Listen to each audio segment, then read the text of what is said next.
Okay guys, welcome back to another episode on the sort of Milsim kit, sort of loadouts and stuff like that. So today what we're going to be doing is a little bit different. So my previous videos I've sort of mentioned kits and bits and bobs that I carry, like certain pouches and stuff like that, and I've not really gone into them in a great deal of detail.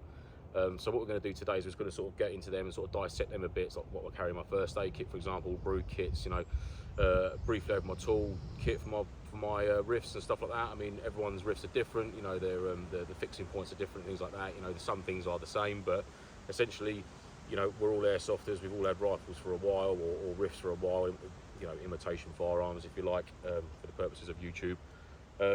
And we've all got our own toolkits that we've made up, so I'm only going to sort of glance over that. You know, we've all got toolkits and bits and bobs. So, but the main ones for me would be sort of like the first aid, sort of like a bit of a welfare admin kit, and my my brew kits and stuff like that. So, thought I'd bring it all today in my new British Army Northern Ireland Patrol Pack, which I recently got, which is absolutely wicked. I love it. So I thought I'd give it a little outing today, just with my small kit contents and stuff like that. So what I'll do is like my webbing video, bring you in nice and close, and I'll get each kit out individually, and we'll sort of go through it, and I'll tell you what I've got in the contents and why I sort of think I keep it in there, and where I keep it on my loadout, you know, whether it's in my webbing or whether it stays in my Bergen and stuff like that. So yeah, so you get a bit of an idea of what I sort of carry. It might give you some ideas as to what you need to carry, or perhaps not, you know, it's all very individual. And yeah, we'll sort of go from there, and we'll see how we go. So yeah, cool. First, like I said, the first kit we're going to get into is going to be, obviously, you know, all jokes aside, it is the most important one. The brew kit is massively important, but essentially the first aid kit. So all marked up, first aid, in a bit of pen on the grab handle. So we'll get straight into it now. I've got a pair of surgical scissors just on the around the handle there, just so I don't lose them. So this goes in my webbing. So this pouch always goes in one of the utility pouches on the back of my webbing set, so that crunches down nice and small, and it fits into my one of the utility pouches on my webbing. Obviously in a dry bag, of course, and contents of this. So what I've got, I'm just going to get it all out now and then go through them all. Hello, dog. Have you come to say hi to everybody? This table should all be in shot, so there's plenty of space to spread all the bits and bobs about. There we go. Let's put that there like that. Okay, right. So starting off, let's address the elephant in the room. There is a tourniquet in my kit. Now, I'm not proficient in using these. However, in some events, rather than a bandage, they do say, oh, you can use this as to indicate that you've been wounded. Now, I've got this set up where it can just go up my arm, and that's it. There's no messing about with it. Obviously, it can be used as a real tourniquet, but obviously I wouldn't do that because that's just ridiculous. So it's been made big enough and tight and velcroed down just so I can go up over my arm with my jacket on or whatnot, to indicate that I've had one of my lives taken, sort of thing, for in the interests of airsoft or whatever game that I'm taking part in. But on the flip side of that, obviously it can be used in a horrendous situation if need be. So that's purely why that's in my kit. You know, I would certainly never use it myself because I don't have the knowledge or know-how on how to use that properly on someone. This is purely for immersion and for indicating that I've used one of the two lives up that I've got, for example. Next to that, I've got a heavy-duty trauma bandage for obviously for a real situation. If someone falls and completely gashes their leg open or their arm open or anything like that, I have got a 6-inch sort of hemorrhage control bandage, which will stop bleeding in the event of a horrendous incident like that. If no trained first aiders were around or anything like that. I mean, I've got a first aid qualification for work, but you know, best to have it and not need it in my eyes. I've also got a foil blanket there for obvious reasons, you know, for treating, I believe, obviously for treating shock, anyone's cold, things like that. You know, get that wrapped around them to get them warmed up, bits and bobs. I've also got some little bar of ration packed chocolate in there. Anyone who's suffering with running a bit low on the old energies, or for any sort of like diabetics or anything that might be having a bit of a crash or something, or they need to take some chocolate, or some, you know, diabetics know how to deal with their issues. And if anyone was to say I'm diabetic, has anyone got a sweet or a bit of chocolate on them that I could have because I've left mine or I've forgotten mine, or just need some, then you know, I can help out, because I've got that bar always stays in my first aid kit and it doesn't get touched. You know, I'm not going to eat it. It just stays in there purely for that situation.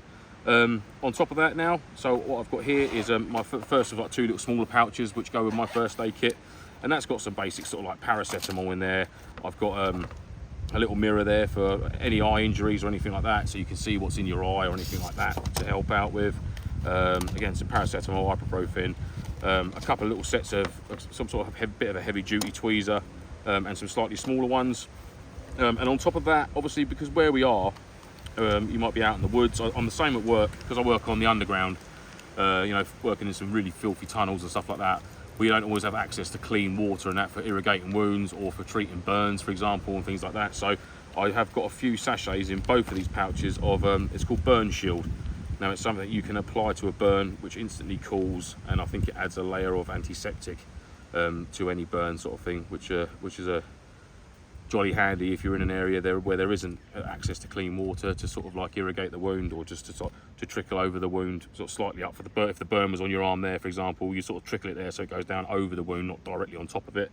But these burn gels are very, very good, and they do cool the skin, you know, really, really nicely. I've also got some sort of like antihistamines, allergy relief tablets in there as well. Packet of Rennies. I don't really suffer with it, but you know, I like to keep it. If I can help someone out, I always will. And a few sort of cleaning wipes, you know, moisture cleaning wipes. Let's just move them over there. We sort of covered them bits there. Let's move that out of the way so we've got some more space to show you what's in this pouch here. So burn gel, some cleaning wipes, which are there and there. Little pack of plasters, little bit of surgical tape there, all sealed up, of course. And I did bring a little, like, there's some more plasters there, and a little first aid guide as well, just in case, you know, a little reminder. It comes with the little kits and EL, so you might as well go in there. It doesn't take up any room, and it's always handy as a reference. So like we said, that's the first of my the 2 pouches that I carry, with some medication, tweezers, and like the mirror and that in there, and that's all contained within this little first aid pouch. This one here is go into it slightly more, so it's got a little bit more guts to it. So as soon as I open it up, you know, hopefully I'll never have to use them, but you know, in some minor situations you do need to use them. If you're dealing with like irrigating somebody's eye or something like that, then you know, surgical gloves, they're in there. And on top of that, which is normally found in a first aid kit, I do carry one of these Petzl micro torches. You can pick these up in millets. I think they're about 25-30 quid, but they're a great, very small but very bright torch, fully adjustable. I think you can literally 360 that. It's got a head strap and that on it, or you can just have it around your neck.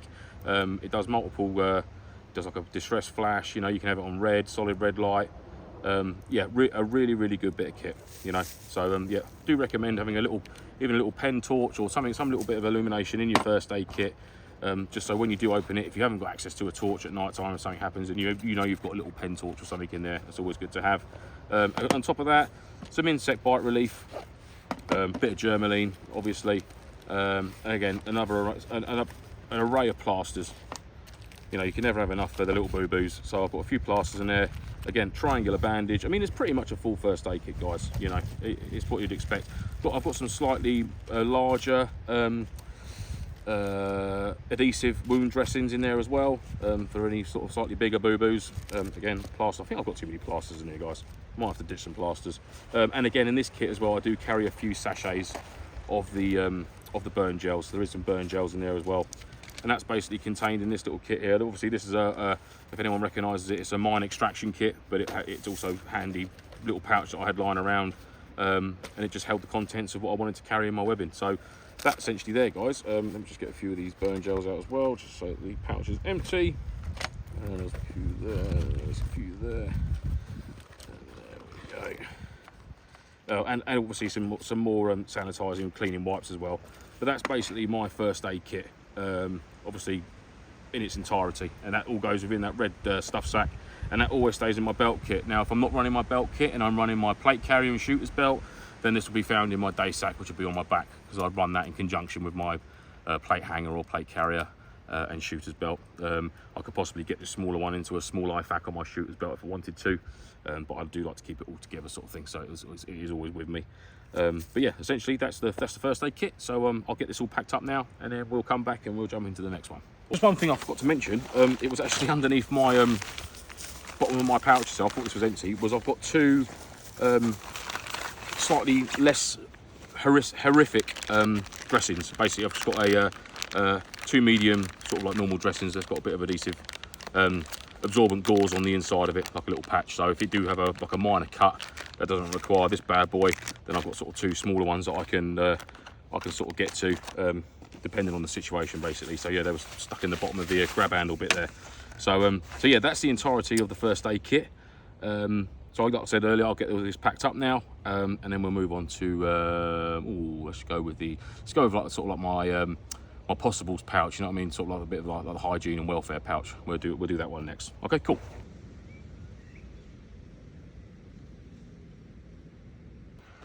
Right guys, so the sort of possibles pouch, or sort of like hygiene pouch if you like, it's got a little bit of everything in it really. Call it an everything's pouch, I suppose. So yeah, so starting off, single chem light on there, purely because, like I mentioned in my Bergen video, a chem light fits in that bit nicely, so I thought why not. So yeah, got a single chem light in there. We're going to the front pocket now. So what I've got in here is, off the back, I've got some wet wipes and a couple of packs of little pack of dry tissues there, just in case, you know. Again, this is like a hygiene kit, so I can always, like, if I'm going to brush my teeth with that in the morning, just have a quick wipe around my face. So that was some wet wipes and some tissues. On top of that, I've also got some couple of packs of foot warmers and a pack of hand warmers as well. I mean, these last up to 10 hours, and the foot warmers are 8 hours each. So they're an absolute godsend at winter events, especially if you're on stag or you're in an OP for a considerable amount of time. I did suffer with really cold toes at an event I did this year. So they would have been an absolute godsend if I'd had them on at the start. So yeah, but I will remember that for next time. We live and learn, don't we? As well as that, you know, something that's related to sort of pain relief gel, which has got a slight split in it, hence the electrical tape. And I've got some insect repellent. This is like British Army issue DEET cream. It's really good stuff. I believe some people don't really like it very much, but I've not had any issues with it. I did an event down at Imperium where we had to put in a harbour area in some real wetland sort of areas. There was a lot of line water, awful lot of mosquitoes or midges, if you like, just hovering above the surface. So we cleared all this area, set up, smothered a load of the old DEET cream on, and yeah, I was good as gold all weekend. I don't think I got bit once. So yeah, that was a testament to itself. Yeah, really good. I recommend it. So it might not work for some people, but it certainly worked for me on several occasions now. So yeah, very happy with that. So that's the old DEET cream there, and that's one side of this this pouch emptied. So going into the back here now. So what we've got here, a little bit of electrical tape. I've got some spare boot laces, and literally, to go along with that, a bit of hand sanitizer, little miniature toothbrush, toothpaste, and a bit of lip balm. And that's like basically my sort of like personal hygiene stroke, bit of admin, bit of welfare. You know, it's a little bit of a mixed bag really of things like that. You know, I have had a set of laces go on me before. Luckily enough, I had some paracord on me, which I could fashion into a set of laces. But sort of ever since then, I've always carried a spare set. Again, electrical tape, anything might happen. Obviously, battery connections in one of your rifts that might perish or anything like that. You might get some voltage leakage out of that. So nice bit of insulating tape around there to stop it grounding out and potentially damaging something. It's always good. Or for, you know, applying to anything really. You know, it's very versatile. You know, a bit of tape for holding anything secure. Like I said, little toothbrush, toothpaste, obviously. A little bit of lip balm. That's mainly for Mike on our podcast, who insists on everyone in his team carrying lip balm, purely for him to use. So that's that there. Pain relief gel, obviously the hand warmers, and sort of like the wet wipes and tissues. Very basic bit of kit, but again, really handy. First thing in the morning, carry out the old ablutions and bits and bobs like that. So yeah, all good. We like this one, nice and simple. Again, this is all things that I carry. I'm not saying, oh, you must go out and get all this now. You know, it's entirely up to you. You might think, well, don't need you. Obviously, during summer events, you're not going to need these, so they could come out of the kit, but they take up that little room, and they're in there. Do you know what I mean? It's just a kit to keep together, you know, which is all good stuff. So yeah, we'll move on with the next one now. Feet. Foot kit, really simple, really basic, guys. I'm not going to take a lot of time to go through this one. So again, it's in a dry bag, fully labelled up. Foot kit, contents of that: foot powder, towel for drying your feet off, gash bag for your wet stuff to go in, and then a dry pair of socks and your sealskins. Obviously, there's the bag as well. So briefly go through this with you. Completely submerge your boot in water, and you've got soaking wet feet, soaking wet socks. So get yourself, once you've sorted out that situation, back at the harbour area or whatnot, get your foot kit out. I usually put this gash bag out on the floor so I can put my feet on. Get your wet socks off, completely dry your feet with the towel, completely powder your feet with the powder in between the toes, all that business. Dry socks on, sealskin socks on over the top, put your wet boots back on. These sealskin socks are designed to absorb moisture at the inside of the boot into the sock, but they won't penetrate into the fleece bit of the sock, so your dry under socks will stay dry. Recommend 2 pairs of these. They say about 2 pairs would be enough to sort of dry out the insides of a pair of boots over a considerable amount of time, but at the end of the day, best to be wearing wet boots with these on and having dry socks than just wearing these socks with wet boots, because they'll just obviously get soaked again and it'll be a nightmare. So yeah, we want obviously the pair you've got on, which will be wet, so you've got another pair of dry ones on. I do carry a secondary sort of like some underwear and some socks in my, it'll look like my spare clothing that's in my Bergen. So so I'll always have like extra pairs of these. You know, socks are always good to keep, and a couple of pairs of briefs sort of thing. 2 pairs of sealskins. These are probably the most priciest part of the kit. They're about 25-30 quid a pair, so even if you just started off with 1 pair, it's better than none. Do you know what I mean? So yeah, but it's one of these are the one of the kits that are sort of like a lot of people don't really think about, because obviously at the end of the day, you know, it's AIRSOFT. You know, you can always go back to the car if need be. Sort of try and get out of that mindset, and sort of like once you're out on the ground, sort of staying out there and sort of challenging yourself a bit more. So yeah, I do recommend one of these kits. You know, again, it's a little bit of an outlay. You know, some people might think, oh, I can't be bothered with that, but then it's entirely up to you. You know, I'm not going to force you to get it, but I do really highly recommend that you do have some sort of foot care kit. You know, absolutely, even to the point where you know, you carry a bit of some is it magnesium tape for any blisters and things like that. You know, that's something you could add in. I tend not to really suffer with them, but now I've said that, touch wood, I won't, but I'm sure I'll get them at some point. But yeah, guys, essentially that is my foot care kit. It's nice and basic, and it's one of those that I do think that people do overlook, unless they're aware of it. They're not ones to sort of think, oh yeah, I should definitely have that. So yeah, definitely worth getting. Obviously, again, it gets kept in a little dry bag, nice and secure, and that'll be in my Bergen, or as soon as I'm out of patrol, it'll be with me in my day sack or something like that if I need it. You know what I mean? So that's that. Right, on with the next one, which I think we'll probably do a little bit of admin next.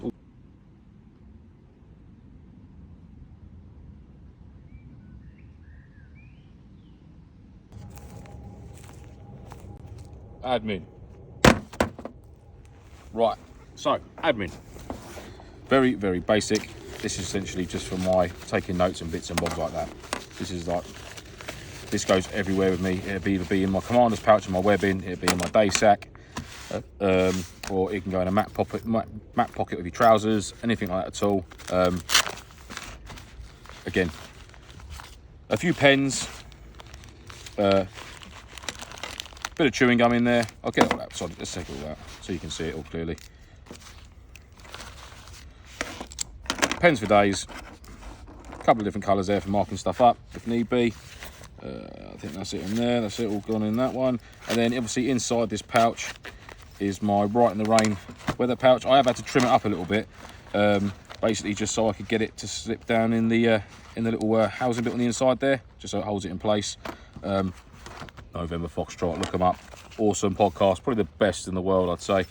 And that's just like my little notepad, Right in the Rain, for obvious reasons. Top there I can keep little maps and bits and bobs like that for information.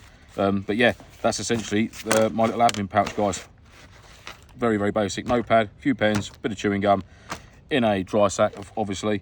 Yeah, and it's all contained within that. So yeah, happy days. That's it. A nice little basic personal admin, sort of like for taking notes or dishing out the briefings and bits and bobs like that.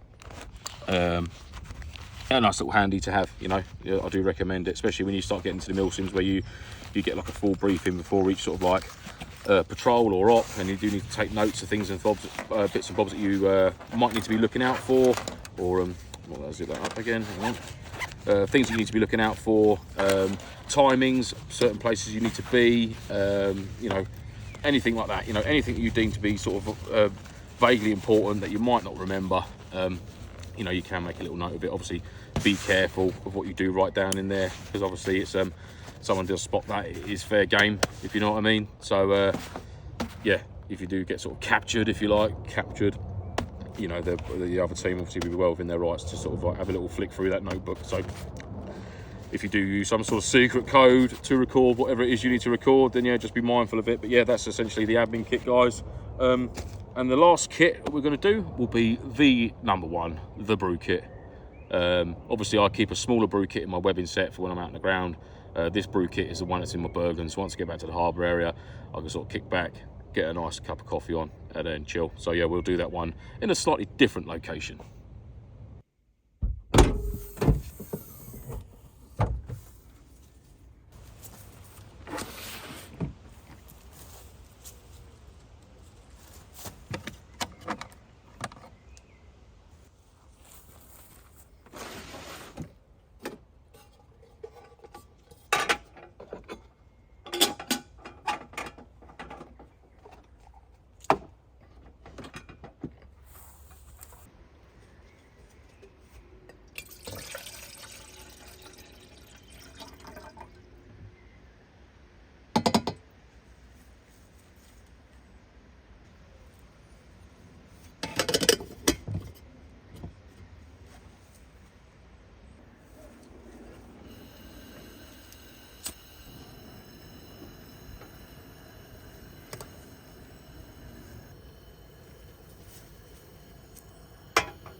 Right guys, the pièce de résistance, the Brew Kit. So this is pretty much mine. Obviously you see earlier I did use, I've used one of my What Coffees in a bag already. And there it sits, absolutely gorgeous. Have a little swig of that now. Oh yeah. Delicious. Yeah, so basically this is like a bigger version of my, of the little smaller Brew Kit that I carry in my webbing set. So I've got 2 packs of the Dragon, Fire Dragon fuel cells. Obviously, if I get back to the harbour area and I need to find my fuel cells for my Brew Kit because I'm desperate for a need for a coffee, no better place to keep the spares than with the Brew Kit. So that's them there. I've got some 3-in-1s because I literally run on 3-in-1s an event at the weekend. So I've got a few of them extra in the main Bergen Brew Kit, if you like.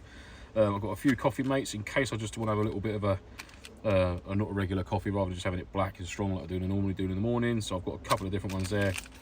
I've got also got a Taylor's coffee bag as well. I think you can get these in Sainsbury's, and I believe Aldi might do them as well. I'm not sure, but they're really good coffees.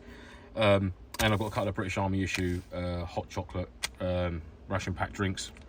They're worth their weight in gold. They're gorgeous. The mint one is the best. So basically, yeah, I mean, it's nice and simple. I don't carry any other sugars or anything like that in this kit. I do have some tea bags and stuff like that, but I want to show you a alternate Brew Kit in a minute and how annoyed I am at why they've done this. So if you imagine, this is quite easily self-explanatory, you know, nice and clear. Hot chocolate drink, 3-in-1 coffees, coffee mate, like whitener, coffee bag, Fire Dragon fuel cells. Right. I'm going to cut this video bit now, and I'm going to bring in the British Army issue ration pack condiment set, which is basically like a Brew Kit with some sauces and stuff. And just tell me if you don't agree that this is not a difficult thing to get your head round of. And I mean by identifying the items within the kit. So just bear with me. Right guys, so yes, colourful, isn't it? Very exciting to see. So this is the new sort of condiment set for the British Army ration pack. I say new, you know, sort of 2021-ish, 2020. So it's been about for a little while. The thing I don't get is why. Like, for example, these are sugars. This is a different arrangement of sauces and powders and stuff. I think we've got coffees. Oh no, that's the coffee mate. That's the whitener. They're coffees, I believe. There. Tea bags.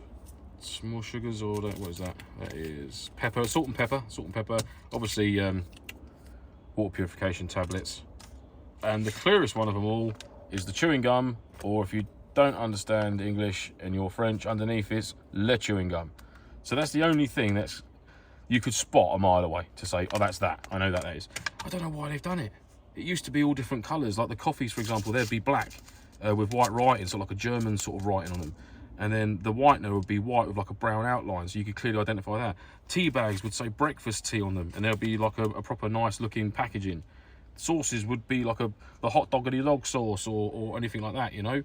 And the sugars would clearly be like you'd have a brown packet for brown sugar and a white packet for white sugar. Look at this, it's awful. Maybe it's just me. Maybe I'm being really picky and nonsense, but I'm just thinking someone who hasn't got a great deal of time on their hands to get a brew on, or they need to find this or that, you know, it's like you've got like half an hour or 20 minutes to get some food down, yeah? And you've got to spend sort of 10-15 minutes deciphering what the F is in this kit. I just don't get the reasoning behind it. Whether it's cutting costs, so they haven't got to print like decent sized labels for guys to see it either at night time or when they're in a bit of a rush. I don't know. Maybe that's me just being picky. But I thought I'd mention it because it's quite relevant. But I do carry this kit with my main Bergen brew kit. I mean, what we have got here is we've got hot sauce. That's tomato sauce. That's mild curry powder, and that is chili powder.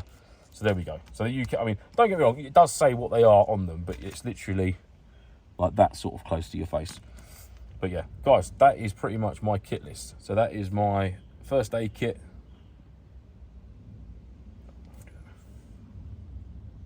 Right, guys, that's the end of the video. All the kit's packed up in the truck.